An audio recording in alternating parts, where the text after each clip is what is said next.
하반기 운세라는 것은 미리 준비를 하고 대비를 하자는 것입니다. 나의 어려움을 면에 대비를 하여서 어려움을 줄이자는 것이고, 행복을 미리 준비를 해서 더 크게 만들자는 의미가 되는 것입니다. 날씨가 오락가락해서 우산을 준비를 해야 될까요? 많이 혼란스럽지요. 맞습니다. 하반기 운세를 알아보는 것도 바로 이것입니다. 우산을 준비를 해야만 편안하게 퇴근을 할 수가 있지 않을까요? 이렇게 미리 준비를 한다는 것은 자신의 하반기를 알아야만이 대처를 할 수 있다는 것이죠. 자, 오늘은 소띠 여러분들입니다. 여러분들은 축시라서 아주 편안함을 나타내고 있으며 변화를 싫어하고 안정적이고 혼란스러운 것을 멀리하는 성품을 가지고 있습니다. 어느 한 것도 모난 것이 없으며 어느 누구와도 잘 어울리는 너그럽고 편안한 여러분들입니다. 남에게 특별하게 내세우지 않는 성품을 가지고 있어서 남에게 이용과 현혹을 당하는 경우도 있지만 순수한 성실한 진실한 마음으로 본인에게 맡겨진 소임은 책임감을 가지고 완수하는 것은 다른 어떠한 때보다도 월등하다고 할 수가 있습니다.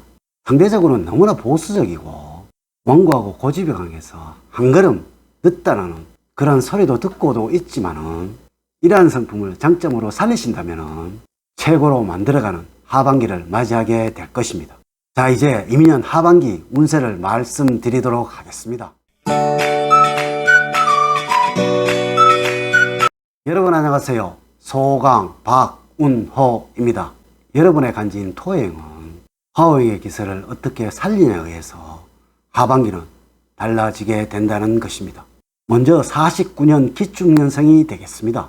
이민에게는 정제와 정관으로 해석이 되는 하반기가 되겠습니다. 안정과 순리 그리고 균형과 원칙으로 말씀을 드리면 될 것입니다.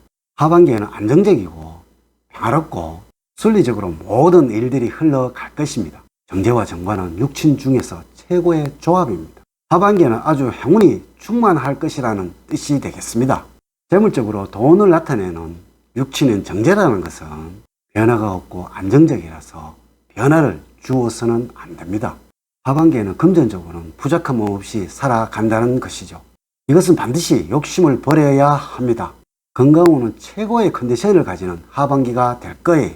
정관이라는 것은 변화가 없는 육친이라고 말씀을 드리면 되겠습니다. 이래서 건강에는 전혀 문제가 발생하지 않을 것입니다. 단 명심을 하셔야 하는 것은 조금씩이라도 운동을 꾸준히 하셔야 합니다. 다음으로는 가정운입니다. 정제와 정관은 원칙적으로 혼란을 싫어한다고 했잖아요. 이것은 변화가 없을 것이며 안정적이라는 것입니다. 너무나 행복한 가정이 그려지는 하반기가 된다는 것입니다. 이것은 후손운이 좋아서 늘 기쁜 소식과 좋은 소식을 듣게 된다는 것이죠. 다음으로는 61년 신축년생이 되겠습니다. 여러분들은 사주학적으로 정제와 정인을 의미하는 하반기입니다. 정인은 편안함과 행복, 정제는 순리와 원칙으로 해석을 하면 될 것입니다. 이래서 하반기는 행복을 누리시는 여러분들이 그려지고 있습니다. 단 모든 것들은 순리적으로 해결을 해야 된다는 것을 아셔야 합니다. 먼저 재물적으로는 돈은 끊어지지 않을 것입니다.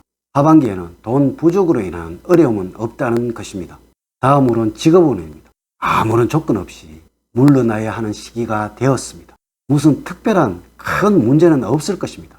만약에 문제가 있어도 잘 풀려나가는 경험을 하시게 될 거예요. 여러분들의 사회적인 활동에서도 그러할 것입니다. 대신에 직업에 어떠한 변화를 주시려고 하셔서는 안 됩니다. 하반기에는 변화를 주어서는 좋은 일은 없다는 것입니다. 하반기에 후손에 관한 운은 최고입니다. 이 정제라는 것은 사주학적으로는 이어진다는 의미가 되는 것입니다. 하반기에는 후손이 이어지는 기쁨을 맞이하게 될 수도 있습니다. 만약에 자식의 문제로 고민하신 분이 계신다면 이 문제는 쉽게 해결이 될 것이니까 걱정을 하지 않으셔도 됩니다. 배우자와는 조금 불편한 관계가 만들어질 수도 있습니다. 서로 간에 양보가 필요한 하반기가 되어야 합니다. 만약에 배우자의 서운함이 있다면 후손에 찾으시려고 하시면 될 거예요. 다음으로 73년 개축년생입니다. 사주학적으로는 겁재와 상관으로 해석을 하시면 될 듯 합니다. 이는 갈등과 경쟁 그리고 활동과 변화를 말하는 것입니다. 이래서 하반기에는 움직임이 많아질 것이고 변화 역시 많이 생기게 될 것입니다. 경쟁을 통해서 더 성숙해질 것이고 이것으로 인해서 매우 만족을 얻게 될 것입니다. 하반기에는 변화를 두려워하지 말아야 한다는 것입니다. 자, 재물운입니다. 돈은 계속적으로 만들어질 것이지만 또한 흘러나가게 될 것입니다. 이는 쌓인 것도 없으면서 부족한 것도 없을 것입니다. 이 상관이라는 것은 안정을 다치게 하는 경우도 있지만 안전을 추구해서는 안 된다는 것이기도 합니다. 이는 적성을 가지고 투자를 하시거나 굴리셔도 된다는 것입니다. 상반기에는 이득이 없었지만 하반기에는 큰 이득이 되어서 돌아온다는 것이죠. 다음으로는 직업운입니다. 직업운은 나이도 있으시니까 너무나 바쁠 거예요. 늘 움직이시고 경쟁하셔야 하는 일들이 생겨난다는 것입니다.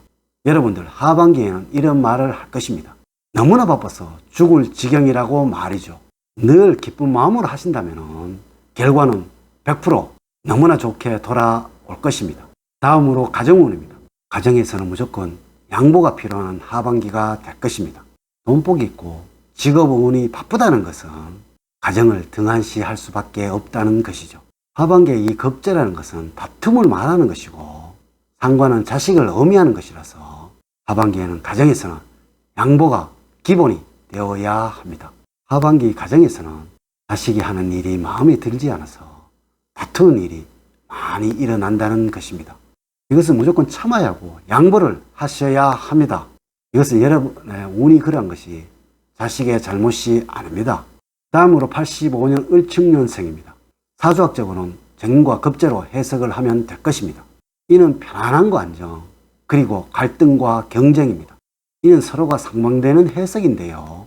하반기에는 경쟁을 통해서 만족을 얻게 될 것이고 갈등을 통해서 성숙해진다는 의미입니다. 하반기에는 경쟁을 두려워해서는 안 됩니다. 여러분들의 나이도 있으니까 변화를 주셔야 하며 절대로 머물려고 해서는 안 된다는 것입니다. 먼저 재물적으로는 돈은 부족함이 없을 것입니다.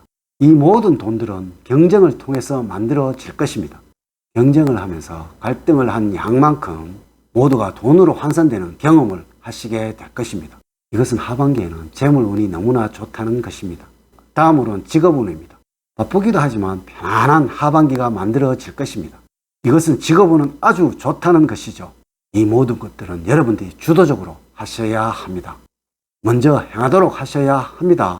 이렇게만 하신다면 좋은 결과가 여러분들을 기다리고 있을 것입니다. 하반기에는 직장에서 진급을 하시거나 성장을 해서 변화가 생기게 될 것이고 모든 것들이 긍정적으로 변하게 될 것입니다. 직업운은 하반기에 최상입니다. 가정에서는 여러분들이 하시는 만큼 돌아올 것입니다. 이것은 가정에서는 특별한 변화가 없다는 것이죠. 배우자를 우선으로 생각하는 마음과 가족을 위하시는 마음을 가지셔야 하며 또한 꼭 표현을 하시도록 하셔야 합니다. 이제 이야기를 마치도록 하겠습니다. 오늘의 이야기에 도움이 되셨다면 좋아요, 구독, 알림 설정을 부탁드립니다. 저는 늘 소띠 여러분들의 가정에 사랑과 행복이 넘치는 삶을 만들어 드리도록 노력을 하겠습니다. 오늘 긴 시간 시청해 주셔서 감사드립니다. 다음 시간에 더 좋은 소식으로 인사를 드리도록 하겠습니다. 감사합니다.